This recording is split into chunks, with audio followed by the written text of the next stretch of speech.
मला तुम्हा सर्वांना मी आता जे बोलते आहे ते सर्व चॅनल्सनी कृपया नोंद करून घ्यावी.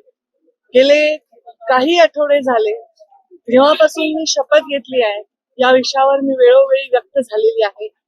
आणि आज मी सकाळी गव्हर्नर साहेबांबरोबर निघाले होते.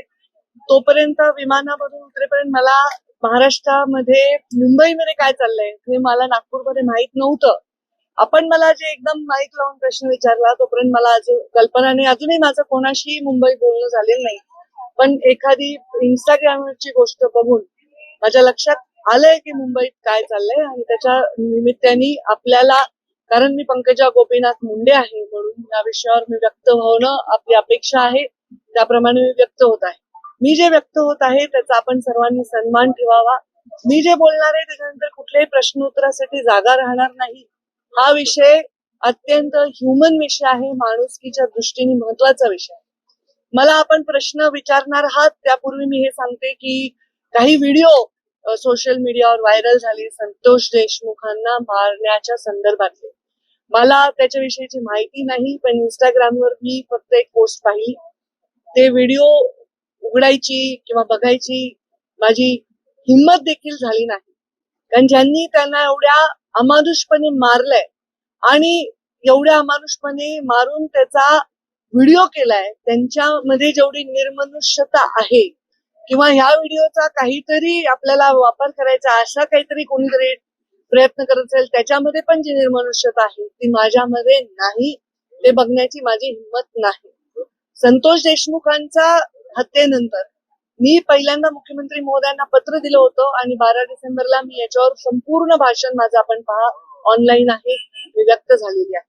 आता यामध्ये कोण आहे काय नाही, कोण इन्व्हॉल्व आहे, कोणाचा हात आहे हे केवळ आणि केवळ तपास यंत्रणेलाच माहिती आहे.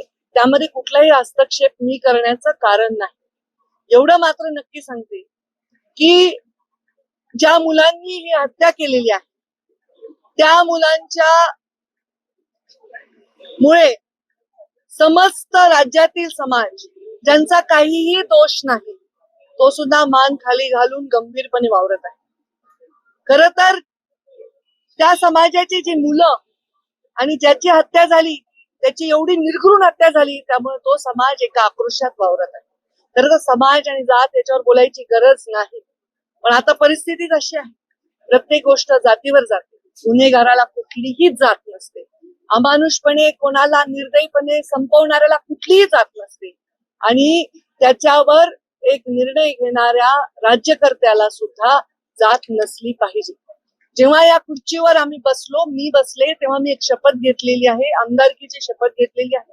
कुठलाही ममत्व भाव न बाळगता, कोणाविषयी कसलाही आकस किंवा द्वेष न बाळगता काम करायला पाहिजे यावर मी ठाम आहे.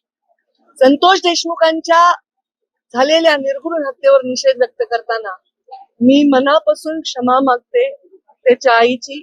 कारण ज्या मुलांनी ही निर्घृण हत्या केली आहे ते माझ्या पदरात असते, माझ्या पोटचे असते तरी मी हेच म्हणले असते की त्यांना कडक शासन करा.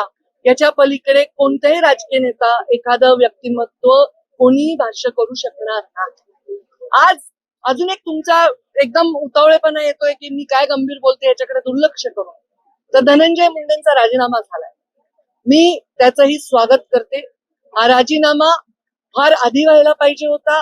हा राजीनामापेक्षा शपथच नाही व्हायला पाहिजे होती. तर या सगळ्या गोष्टींना पुढच्या भोगांना कदाचित सामोरं जावं लागलं नसतं. घेणाऱ्यांनी सुद्धा आधी घ्यायला पाहिजे होता, धनंजयनी सुद्धा आधी राहायला पाहिजे होता.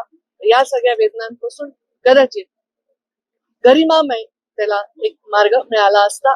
त्यांनी सांगितलं असेल, मला माहित नाही त्यांचं स्टेटमेंट काय आहे. मी त्याच्यापेक्षा लहान बहीण आहे आणि बहीण असली तरी आम्ही वेगळ्या वेगळ्या पक्षात काम केलं होतं. पण कोणत्याही आईला, बहिणीला, परिवाराला वाटत नाही आपल्या परिवाराच्या सदस्याला या दुःखातून जावं लागेल.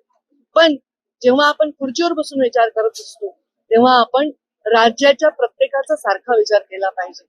त्या पोराच्या परिवाराच्या, त्याच्या जीवाच्या वेदनांपुढे हे काहीही मोठा निर्णय नाही. त्यांनी तो घेतलाय, ते योग्यच केलेला आहे.